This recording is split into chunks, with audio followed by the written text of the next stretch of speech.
বিসমিল্লাহির রহমানির রহিম। আজকে আমরা আমিরাবাদ জনকল্যাণ হাই স্কুলে নবনির্বাচিত আমরা যারা ম্যানেজিং কমিটি আছি সবাই এবং এলাকার মান্যগণ্য সবাইকে নিয়ে আজকে আমরা বসছি। আজকে বিশেষ করে জরুরি সভাটা ডাকা হলো যে আমাদের স্কুল নিয়ে বিগত দিনে কিছু উৎসাহী মহল আমাদের এই কমিটির বিরুদ্ধে ঢাকা হাইকোর্টে মামলা করে আমাদের ম্যানেজিং কমিটি স্থগিত করে দিয়েছিল। আমরা অনেক কষ্ট করে কয়েক লক্ষ টাকা খরচ করে এবং এলাকার মানুষের সাবকালের সহযোগিতা নিয়ে আমরা এটা মোকাবেলা করে পরিচালনার জন্য তো সুপ্রিম কোর্ট থেকে আমরা এটা রায় নিয়ে এসেছি। এটা খুবই আসলে একটা দুঃখজনক ব্যাপার, একটা শিক্ষা প্রতিষ্ঠান নিয়ে এভাবে এলাকার কিছু স্বার্থান্বেষী মহল প্রতিষ্ঠানের যারা ভালো চায় না, মঙ্গল চায় না, তারা এইসব কাজগুলো করছে এবং এটার সাথে যারা জড়িত আছে আজকে আপনারা এখানে আমাদের ম্যানেজিং কমিটি আছেন, শিক্ষকরা আছেন এবং স্থানীয় মহল্লা কমিটির সভাপতি সেক্রেটারি মহোদয়রা আছেন। আপনাদের প্রতি আমি বিচার দিলাম। আমরা আসছি এলাকার সেবা করার জন্য, স্কুলের সেবা দেওয়ার জন্য আসছি, এখান থেকে নেওয়ার কিছু নেই। আমাদেরকে কেন এত হয়রানি করা হলো, এত অপমানিত করা হলো, এটা আপনাদের বিচারটা দিয়ে গেলাম। আপনারা যারা মহল্লা কমিটি স্কুল নিয়ে চিন্তা ভাবনা করেন, স্থানীয় আছেন, আপনারা মেহমান হিসেবে আমাকে সম্মানিত করে এখানে সভাপতি বানিয়েছেন, আমি আপনাদের কাছে চিরকৃতজ্ঞ। কিন্তু কাজ করতে গিয়ে এই যে আমি প্রতিটি ক্ষেত্রে বাধার সম্মুখীন হলাম।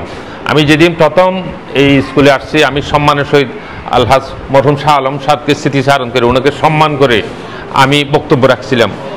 অথচ অত্যন্ত দুঃখের বিষয় আমার এই কথার এই মূল্যায়নটা তারা রাখে নাই।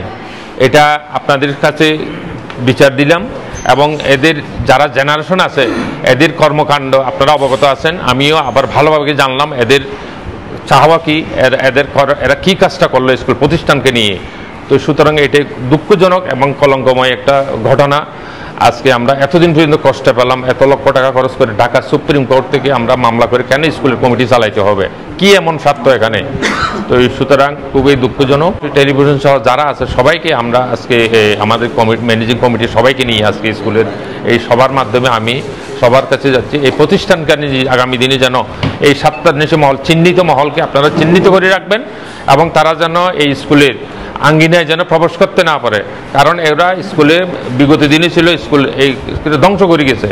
আমরা আসছিলাম এই ধ্বংস স্তূপকে সুন্দর করে সাজানোর জন্য আসছিলাম, আমাদেরকে বাধার সম্মুখীন করে আমাদের প্রতিটি কাজে বাধা হয়ে দাঁড়িয়েছে তারা।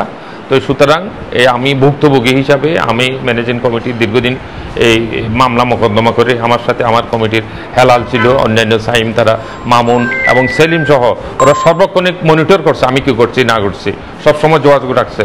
এবং আপনারা এখানে যারা আমির ভাই আছে, আক্তার ভাই, তারা সহ টিচাররা যারা আছে আপনারা সবাই অবগত আছেন।